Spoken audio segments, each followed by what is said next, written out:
muted. Sorry, it was muted. Hello, Pets of Child. Welcome to a brand new stream today.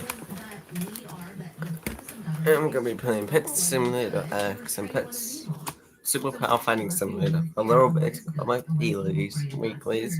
Well, let's get into it real quickly. A lot more can be said about that, but I think that gives a kind of starting point for this conversation of, okay, well, something's political. It just means that this involves us coming together in the public square. Can I even find it? I don't. Can't run this account. I already got my mains. Dailies. What the hell do you want, Shadow? On all these labels that they throw out at us, like we'll talk about with Christian nationalism, for example. Right, I'm seeing a lot of conversations on X that really reflect the lack of biblical discipleship in the area of religion and politics and how our Christianity plays itself out in the public square and as we advocate. Because there's just some broader thoughts that I've been having is, first of all, who wouldn't want? I mean, ask yourself this question if you're listening to us. Who wouldn't want? No. That lead your nation to preach the gospel on TV, no.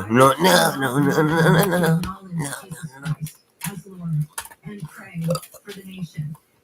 If you don't want that, maybe, as Ali Bostecki pointed out on X this morning, maybe you've been brainwashed because I want that. Why wouldn't you want to advocate for policies that protect the unborn? Why wouldn't you want to advocate for policies that bring about the ultimate justice?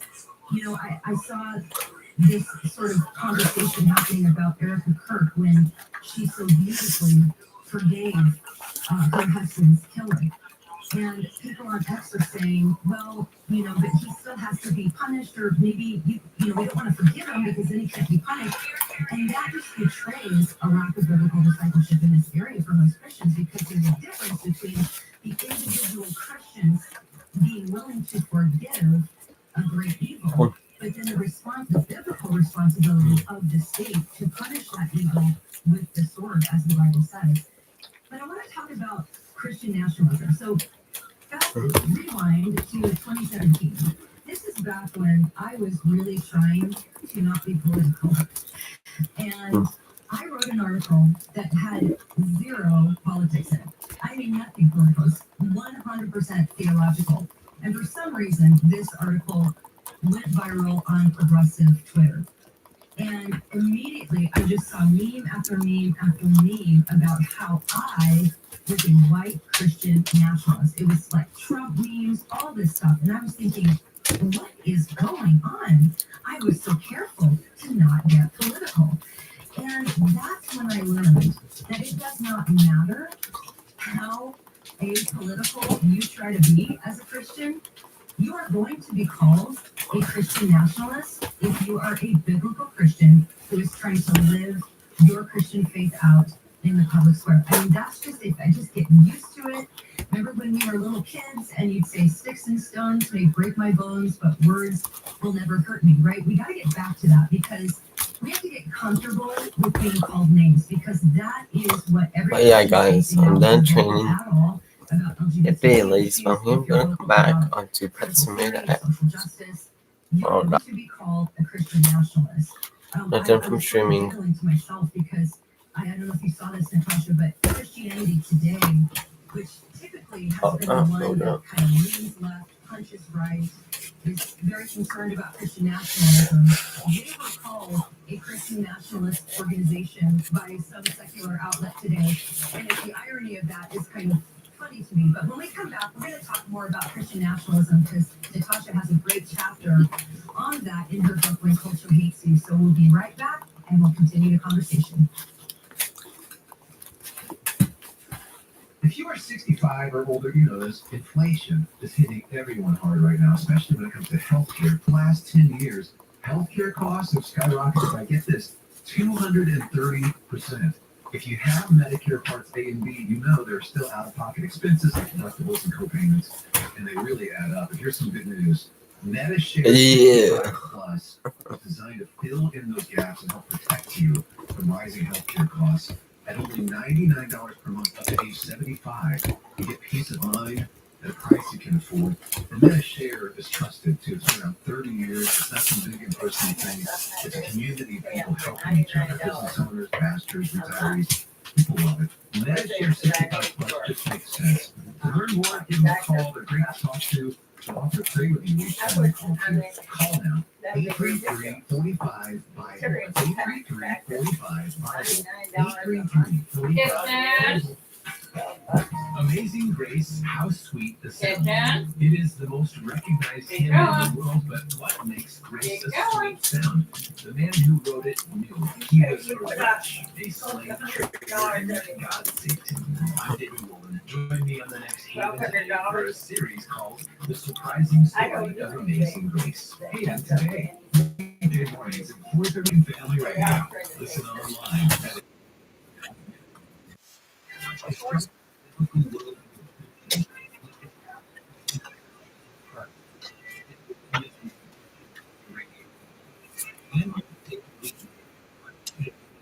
Saturday morning in the Eastern States Newton, and we just do all manners of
Yeah, guys.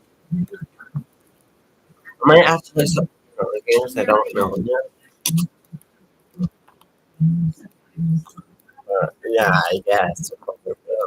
Like, hobbies and stuff. Hobbies.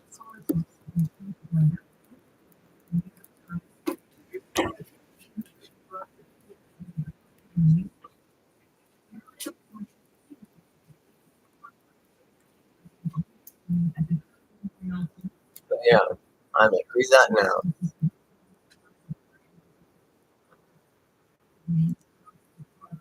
The color of compromise. So according to people like the New York Times and self-professed Christians like Jamar Tisby, that was a political rally, and we need to resist that.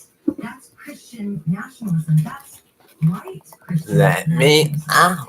Now, Natasha, you have an article, Come on. a chapter in your book about this, and I'd like to get your thoughts when, you've been called a Christian nationalist. I've been called a Christian nationalist. We're all called Christian nationalists now. What is going on with that label Christian nationalism?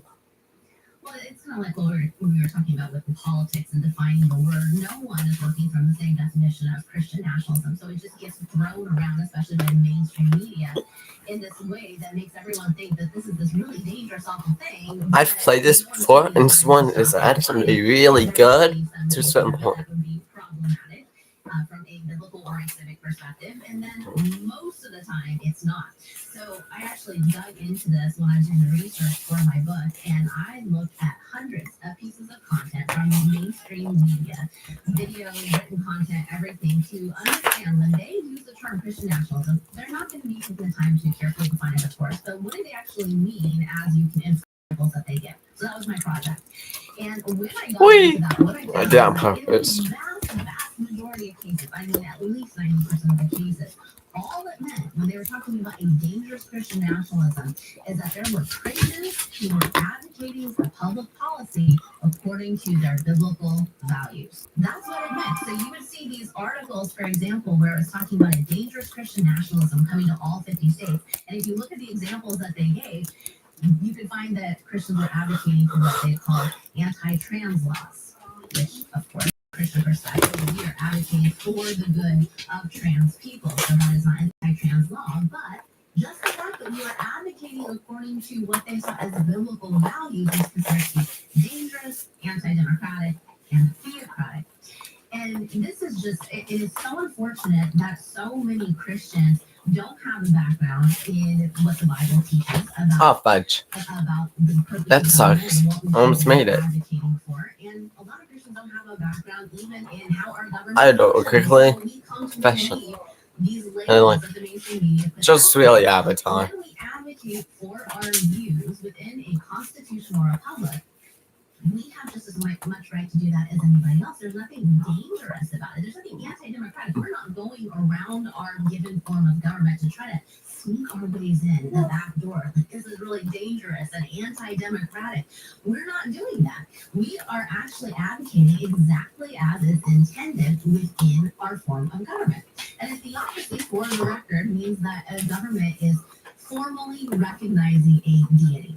Most of the time, when Christians are advocating for their values, they're not suggesting that we actually establish a state church. Now, that is a conversation that is happening in some places. That's a different conversation, though. And this is what's fascinating to me, because you would think that that is what the mainstream media would be concerned about. Hey, look over here. Look in this front. There are actually Christians who want to establish a new state church. You would think that's what they're talking about. But they're not. They're actually just talking about Christians advocating for policies according to our biblical values and contrary to the popular moral consensus.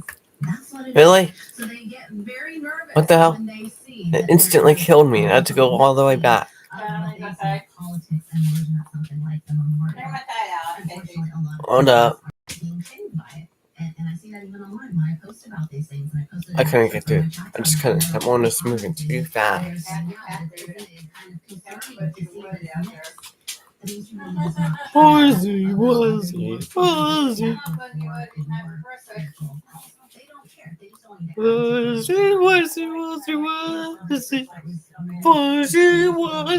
to Really? It instantly killed me. Conservative Christians, one of the results of that study showed that for progressive Christians, they begin with their politics. That's kind of their foundational worldview, and then their theology flows downstream from their politics. Whereas on the other hand, for the conservative Christians, they started with their biblical worldview. In other words, their theology is what informed their politics. And I think what's so hard for many people out there to understand is that for Bible-believing Christians, our politics is downstream and an outflow of our theology. And so that is, at this moment in time, going to line up more with the Republican Party. That doesn't mean the Republican Party is perfect. It doesn't mean that we don't have in-house debates about what... So maybe it's in one of the shots to kill me instantly. Sounds kill me. There is this kind of general sense that Yeah, I knew it. Now I'm frozen. what informs us to advocate to protect our young people from the Really? surgeries and the medications that The hell am I will serve their bodies for life. It's what Yeah. drives us to defend the unborn. Probably and this seek one. to end abortion No, in our lifetime. And it's just, it's also, I think, kind of hypocritical, because there is nobody more political than the progressive quote-unquote church, progressive quote-unquote Christianity, because it's not Christianity, as Frank has many times pointed out. It's not progressive, it's regressive, but that is the most political My type foot of hit that. quote-unquote Christianity there is. I mean, we have Democratic politicians campaigning in progressive and left. Want to see this? Guys? And yet Oh, that's the fudge. very I can't do structure the other side, you know, you guys shouldn't get political.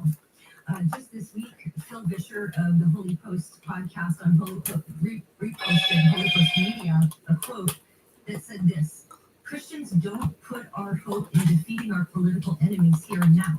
Our hope is in the resurrection of the dead and life of the world to come, which frees us to reject the world's weapons and tools of power and choose the way of Jesus instead.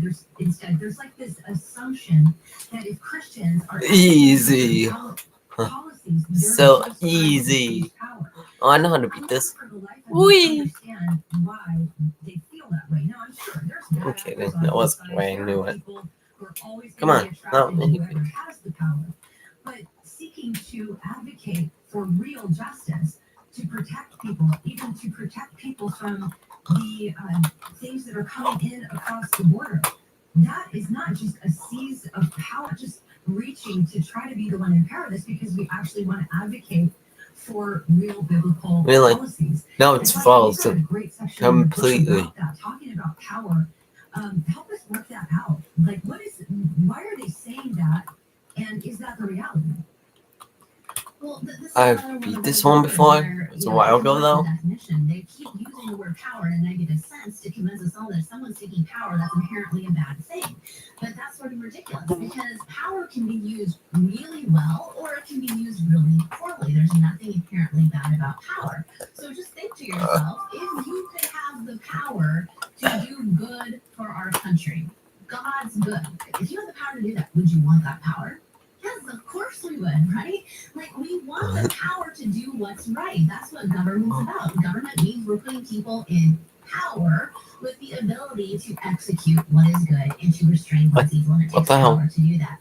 And Yeah, in the book, Holy I talk Felds about in. if you use what I call the slavery test to kind of look through all these types of objections that we hear a lot of times from the left. And it goes something like this. You know, if I What the said hell? instead, hey, we shouldn't have worked in slavery because we shouldn't have sought the power to do so, does that line up? In your mind, What the hell? does that It objectively crushed line up? me. Of course it does. And we would all look back and say, yes, it was the right thing to do. It goes on that fast. Advocate against this evil institution. It was the right thing to do because it was objectively evil.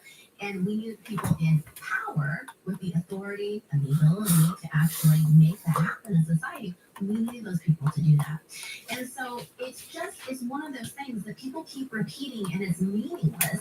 And it's always coming from that kind of progressive left who's saying, hey, you know, it's this false dichotomy, right? It's like either you're going to try to get power in the world or you're going to follow Jesus.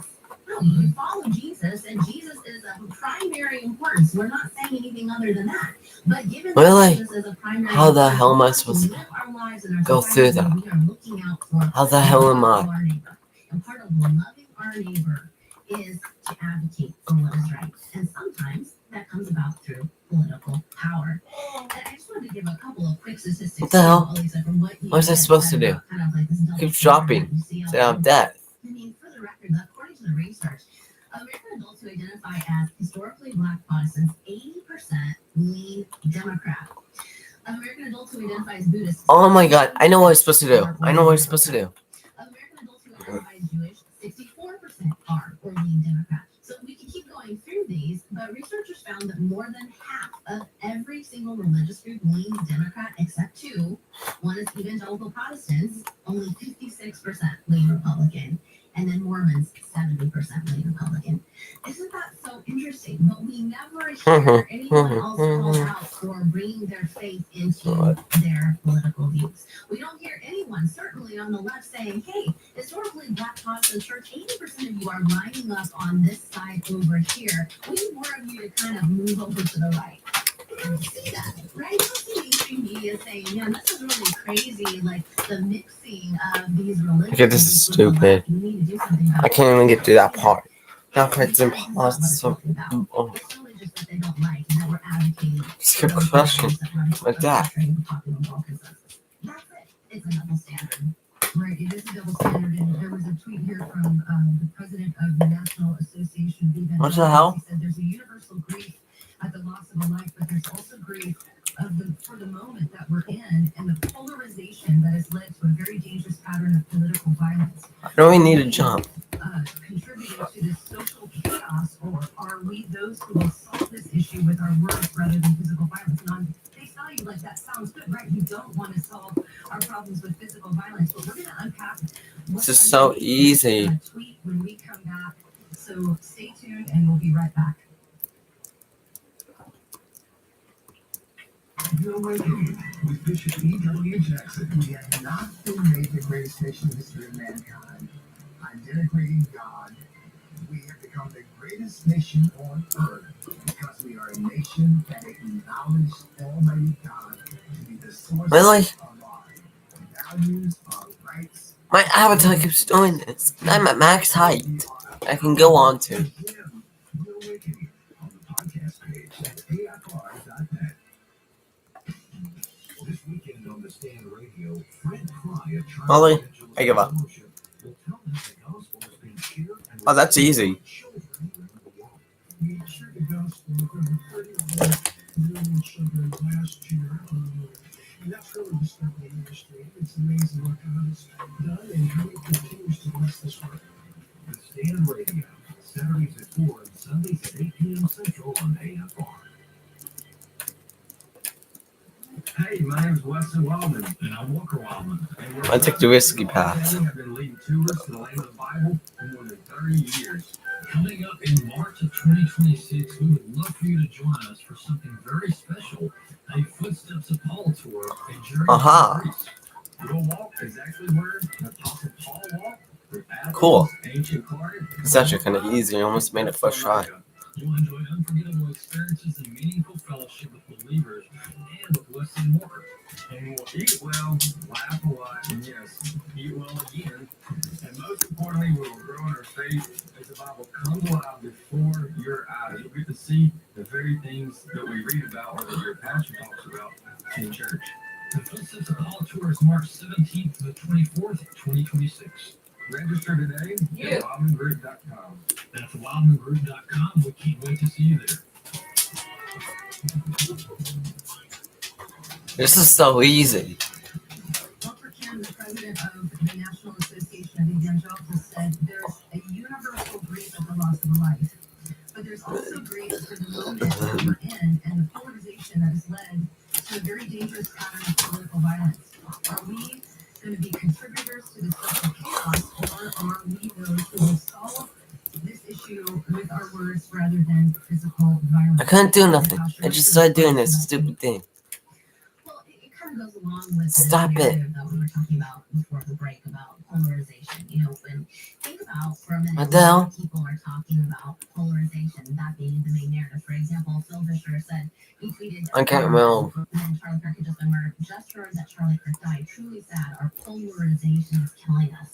If you look for that word polarization on X, you will see it come up over and over. So why are people talking about that? Well, it comes back to the fact that there is this narrative from a lot of church leaders, people within the church. I want to emphasize that. There is this narrative that there's something inherently wrong if Christians tend to line up with one political party more than the other. It's this idea that we need to be nonpartisan, and that if we're nonpartisan, there you see a more equal distribution between the two sides. So when they start talking about polarization in that sense, it's kind of a backhanded way of saying, hey, see what happens when we're all lining up too much on one side rather than the other. And it's frustrating, honestly. It's frustrating when you see that, because if you just think through this logically, if you have two parties and you have certain biblical truths that as a Christian you should hold to, what are you going to do? Are you going to just have to distribute yourself no matter what so that we're roughly equal on two sides so that we don't have polarization? What is the inherent good in not being polarized in that way? It doesn't make sense. It comes back to all the statistics Really? that I was talking about before the break, that all of these other religions I can't are jump. lining up even more strongly with one political party than the other. And so there's even more of this polarization within their religions. But no one's getting called out for that, again, because it's not really about the polarization. It's just that they don't like the direction in which a lot of Christians lean.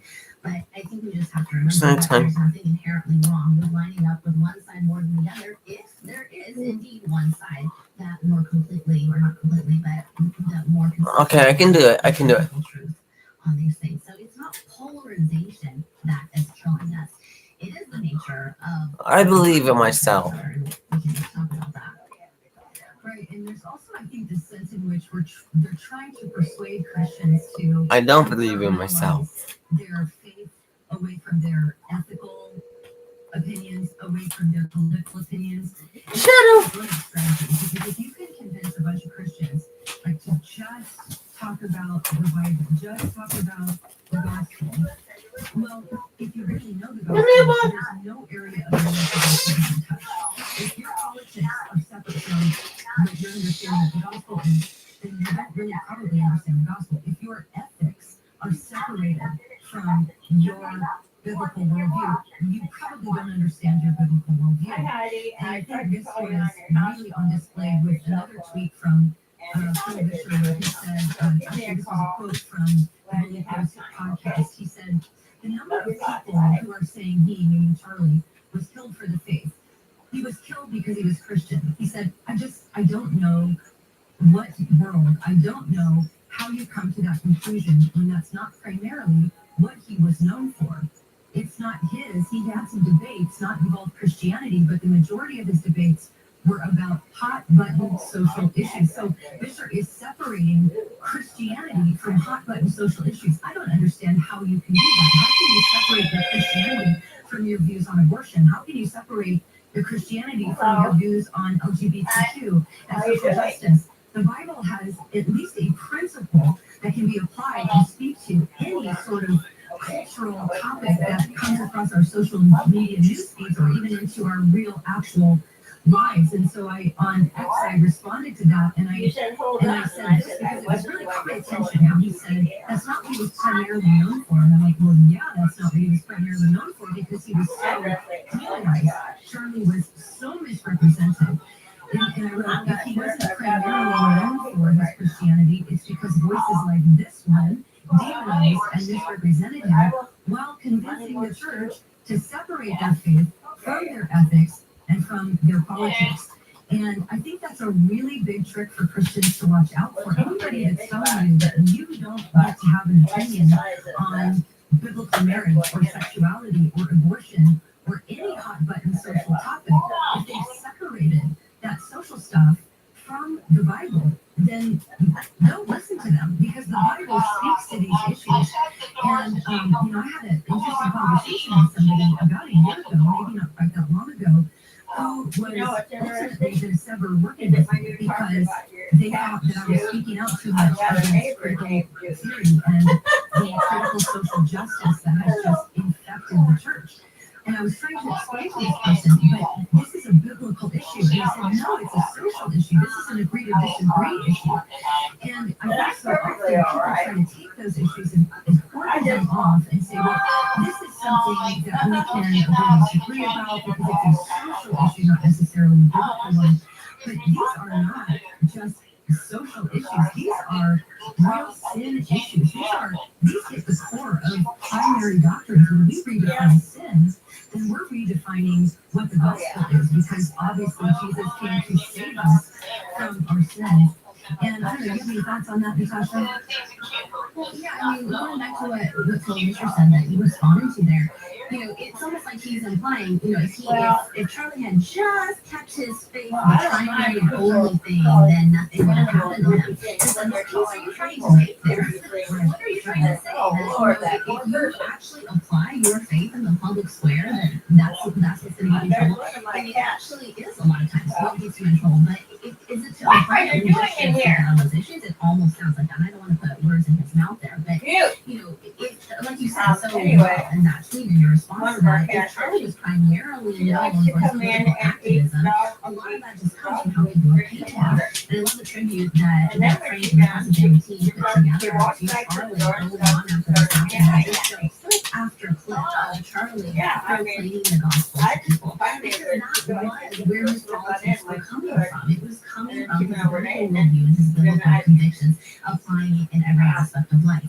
And the irony, what Phil said, is that there's some truth to it. If you're just a Christian who never says anything, and if you never speak up, and you're just, I'm in my living room, my faith is just between me and Jesus, then probably no one's going to come after you, but that doesn't mean that you're doing what you should.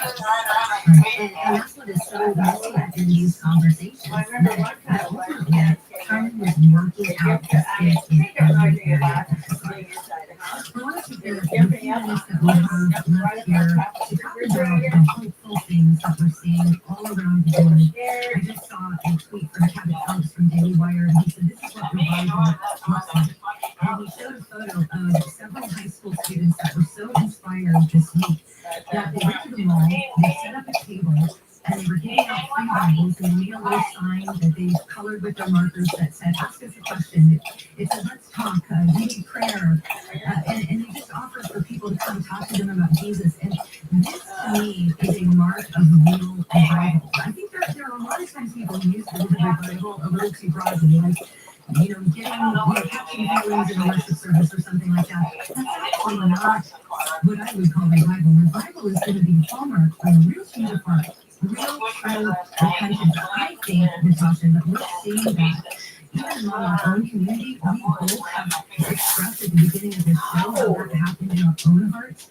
We're seeing social media posts after social media posts of people saying, oh, I went to church for the first time. There's that precious video out there that many of you have seen about the man whose wife bought him a suit. And he said, I'm voluntarily by going to church and being a good dad for my family. So I think it would be wise for us to end with these action points.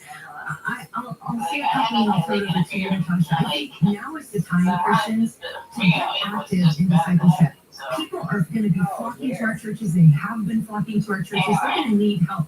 Get outside your comfort zone. I'm talking right to myself. Natasha and I are both actually very introverted.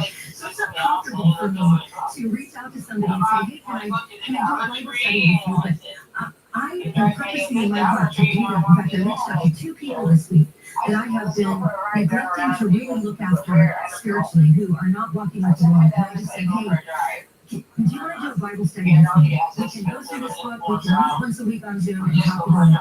I offered to send a care package to another friend that I'm going to send her a Bible. I'm going to send her a couple of apologetics books. I don't have enough faith to be an atheist. And The Story of Reality by Greg Coco. What are some things like that that you can do? Look at eye, guys.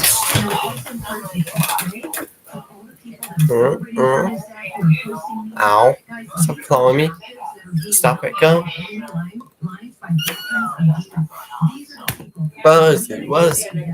Charlie wanted to save, so let's not get cynical, jaded, or hard-hearted. Let's pray for these people. If you can reach out to them, offer for them to DM us, talk to us about Jesus and how much God loves them, because we want to free those captives who don't want to be cynical and sarcastic, but we want to set them free. We have a couple minutes left to talk, so what are some action points that we have in our lives for today? It's so good, everything you just said. And I guess I'm just fuzzy, about the fuzzy. same thing of this episode where I was talking about, don't be so caught up in the precision of what you're saying. It's not that we want to be less precise, but we don't want to be paralyzed by precision. And I think there's a difference there, because we can really get to that point of idolizing, I have to do this just right because I don't want to make a misstep. And it comes back to pride. I really do think it comes back to our pride that we want to make sure that we're not going to do something that's going to make us look bad or create an awkward situation. I don't So I even would answer encourage her everyone because if I do, to she come up with just get out there and share truth with somebody. It doesn't have to look the same way as it does for anyone else. You don't have to start a podcast. You don't have to go out there and suddenly speak on stage. We're not saying that. But we're saying in your own sphere of influence, how many people are there that you can reach out to? How many people can you have that Bible study with or have that conversation with? So look in your own area They don't and try to just change share me, and I don't, because that's what we it's don't so try easy to to. Amen. Well, you can check us both Well, out you at should the be doing Research this, Shoulders and you should be podcast, doing the that. Classic Clean podcast, and we have the Unshaken Faith podcast, which is coming back. That's wherever you subscribe to your podcast, you'll find those. You would have enjoyed Mavis and her kid the other And day. God bless you all. Get out there and disciple some new Christians. Are you there? See you next time.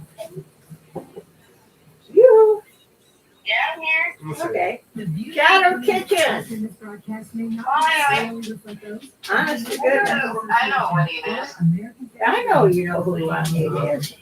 I'm just saying, you would have enjoyed being there. Alrighty. Well, I'm gonna let you go, okay? Okay, well, you have a blessed weekend. Bye-bye.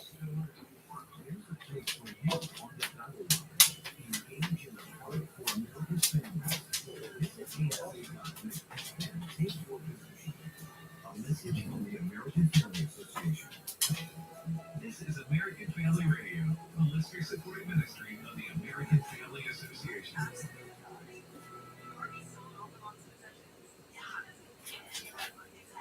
This is the Middle East Report.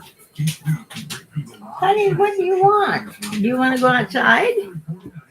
Would you like to go outside, sir?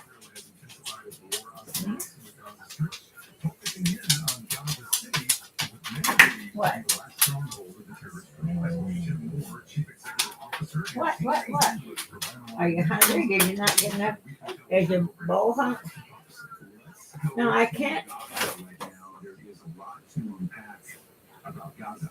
Who owns Gaza? Excuse me. President Trump said, I want to own Gaza. I want to I don't know what that is. A lot to unpack. Your thoughts on the It's nothing. situation in Gaza? Well, I think we can Okay. condemn Now, violence. I have to get over here, and my one knee is kind of bumpy, so. Hamas is the terrorist group that came against October 7th,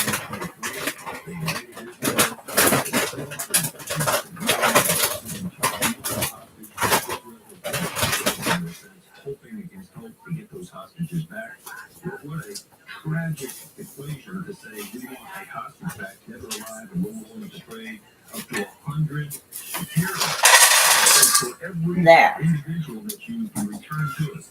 And so Hamas, Now there's food. the terrorist organization that has been ruling And a little bit of water there. Let's be very clear, John. The Gazans elected Hamas. Overwhelmingly, they support Hamas. So these people have been steeped in radical hatred. It is a satanic hatred. Even the word Hamas is has satanic. Shadow. Although I gotta tell you, You know, you're all this stuff here. My birthday It's a mess. It actually says in Hebrew it was filled with Hamas. And yet he said also in scripture there will come a day when Hamas will no longer be on the earth. Well, that's talking about violence. When I was alone, I had a nice home. How heartbreaking is it? These hostages, even the bodies of mothers and children, and Hamas just gloat and gleeful about the murder of innocent human beings, regardless of their background. Well, for all those who are dealing with, I think President Trump saying we're going to own Gaza. He has called these Arab nations who always use the Palestinians as a thorn in Israel's side. And he called them on that bluff. They're fine. If they're your brothers, you take them in. Or if they didn't want to take them in, they don't want the Palestinians, neither the Egyptians nor the Jordanians, because they know the Palestinians have never produced anything except terrorism. Some of our listeners go back to the 1970s. Do it. So many hijackings, even throughout Europe and the Middle East. There was always Palestinians. Some of our listeners can remember who shot RFK in the late 1960s. It was Palestinians. Not in the net. Very nice. Wherever they go. Not in the net. Okay, I did drop over there. don't put him in the net. I won't. Find your butt.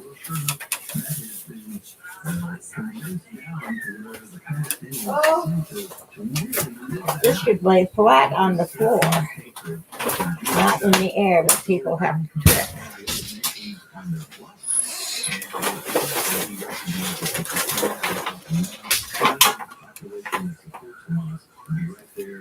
I don't know what will happen. I would have to make cases for his own Gaza. I hope not. But I think he's really making a point. Y'all say in the Arab world that you want to support the Palestinians. Bring it. Let's see some money. Let's see some real support. Let you take them in as refugees. And they don't want to. Meanwhile, this week, France, Canada, and Australia, and several other nations have declared what they call a Palestinian state, an effort to force Israel to give up more land for peace. Hamas terrorists see this declaration as a validation of the atrocities they committed on October 7, 2023. The Prime Minister of Israel said there will never be a Palestinian state. And in Israel's history, every time they give up more land for peace, it never works out well. Israel always gets more terrorism. That's the relief reports. I'm John Meyer. JJ? She's in the bathroom now. Please have him pull his pants up. I don't know. He's an older age. He's supposed to act like a young man. So through this podcast, we're going to be taking a look at history,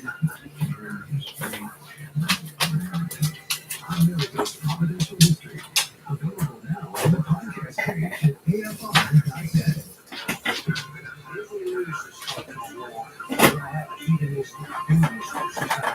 Discover the story of the culture warrior, Donald Trump, and how he went head-to-head with Hollywood, Playboy, the homosexual agenda, and the Disney empire. Don't let Don Star have paid for micro Christians to always stand for truth and righteousness and gospel culture. Watch Culture Warrior today for free.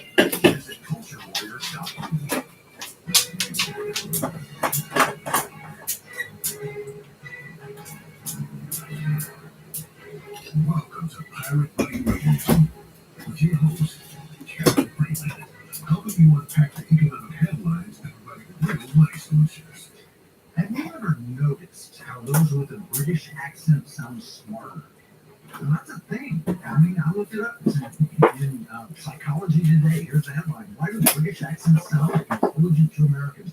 Right or wrong, we all make careful judgments based on accent. Right or wrong, these information accents provide an accents can provide Stop. geography that can feel bias, socioeconomic status, and personalities that might not be grounded in statistical reality. In other words, accents feed stereotypes. The French accent makes you sound haughty and highbrow in the eyes of many. However, that same voice may be an advantage if you're interviewing for positions in the fashion world or culinary arts. British accents cause stereotypes of high IQ and competence, while Brooklyn and Southern accents get lower ratings for unintelligence. This is not necessarily consistent with actual IQ scores, but the perception persists just the same. Look, I share all of that by way of introduction to our special guest this week, who's a dear friend. He hails from London. He's also the founder and CEO of Blend, a powerful fintech company that makes gold, money, and yen.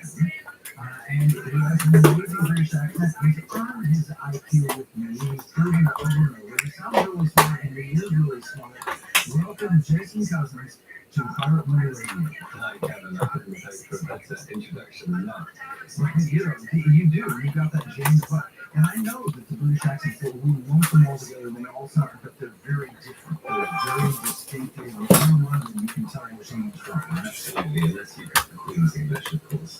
Unless you've got the Queen's, I think the King's English. the King's English now. Well, most of your life. Like rest of the Queen. So, Louis Jason Cousins, tell us about your life in jolly old England, what it was like growing up, who you are, because I think you've got a fascinating story. I like to compare you to as Elon Musk is to electric vehicles and Tesla. Jason Cousins is to transactional gold and silver that's coming to America. So what was it like? Wait, tell us about your life. It all starts for me in a place called Sunderland, which is east of England. And my family actually very much a working class family.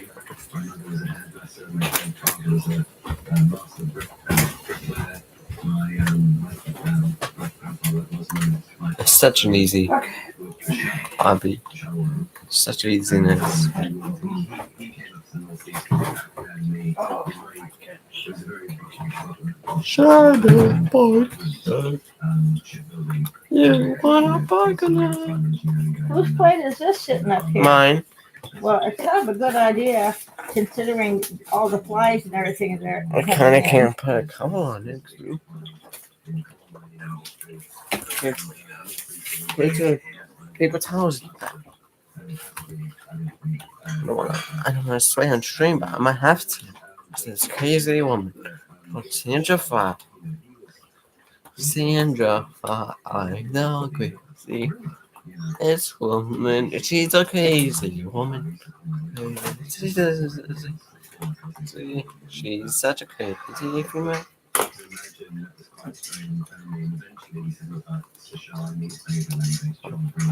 Oh. They gave me the opportunity of going to Nigeria. And the schools over there are very good for Englishmen. And Hey, is it okay if I borrow another jacket for now? a wonderful school ended up being Course, which is a monastic school, Benedictine monastic school. Wait, I think this first one's Catholic wrong. schools It should equal 3. And Are you sure? Well, if 5 equals 7 times x minus 16, and if you add 16 to both sides, so it's 7 times x equals 21, then 5 times by 7, that's equals 10.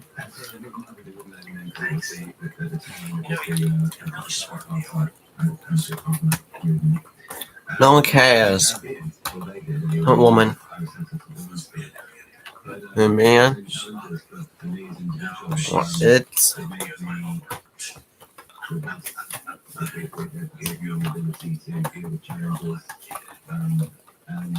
And look after myself, so to speak. Did it open up doors and new relationships you might not have had?